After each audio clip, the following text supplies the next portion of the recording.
what is it that you're hoping to get? Do you want the vehicle back, or what is it that you're hoping to get out of this? Oh, well, the thing is, I'll let Mr. Brian speak on the rest from here. Okay, I got you. All right, Mr. White, this is the issue. Bottom line is, when they entered that dealership, okay, the dealership took something from the customer, which was technically a financial asset. Would you agree on that? The asset is the vehicle. That's what Mr. Meyer got. No, sir. Okay, well, let's reel this back a little bit. Are you familiar with commerce, the UCC, and how it governs commerce? Yeah, the UCC commercial code. All right, commercial code. All right, so we're going to stick to terms. We're going to stick with words and terms of the code because that's the actual law. Okay, you cannot find anything in the UCC that pertains to a vehicle contract loan note. It's going to say a financial asset.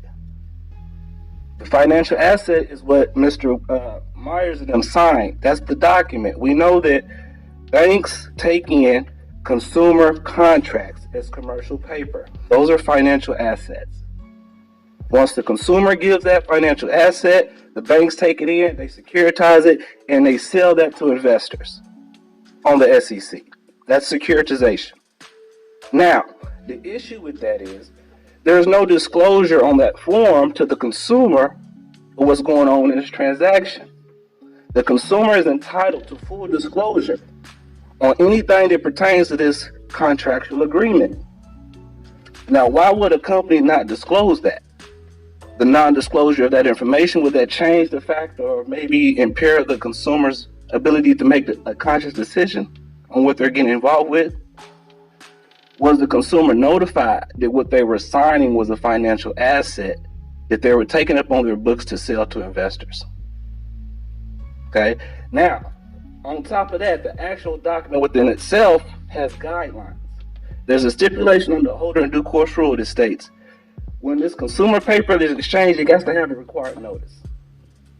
The notice cannot have any preceding or following notations on it that limits or restricts its applicability. If it does, that document fails to contain the required notice. And the consumer has right of remedy to make that claim on that document.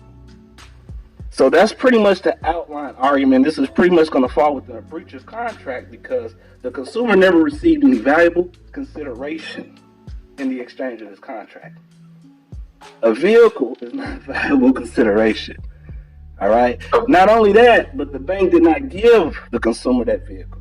There's no record of it. If the bank can provide the GAA accounting procedures that show that a liability or an asset on their books was exchanged with the consumer has no problem paying. But the consumer reached out to ask for that accounting, and they did not want to disclose that. So now the consumers decided to take remedy through the administrative process by invoking the arbitration. The consumer's been over about a year waiting on a response, and your client has not said anything. Not only that, they invaded their privacy by invoking a third party to come on their property and take their private possession without due process. Okay? We know what the contract says. We're not disputing what it says. He's actually disputing the acts that took place prior to the contract and after. Because as of today, there has not been no proof that the bank, the lender, whoever actually performed and gave the client anything of true value according to the law. Okay, so I think I understand your argument. I appreciate you outlining it. No problem. My question still remains: what is it that you're looking for as an outcome from this? Okay, What's the goal? The remedy is for him to do what he's entitled to through the law. Now, TILA says he's entitled to twice the finance charge. Okay? Then we also have under the FTC 6000 Consumer Protection that he's also entitled to a refund of down payment and monies paid under the contract or liquidated unpaid balance owed to the creditor. Then we have under the Florida statute of Fair Deceptive Practices Act, penalty of $10,000.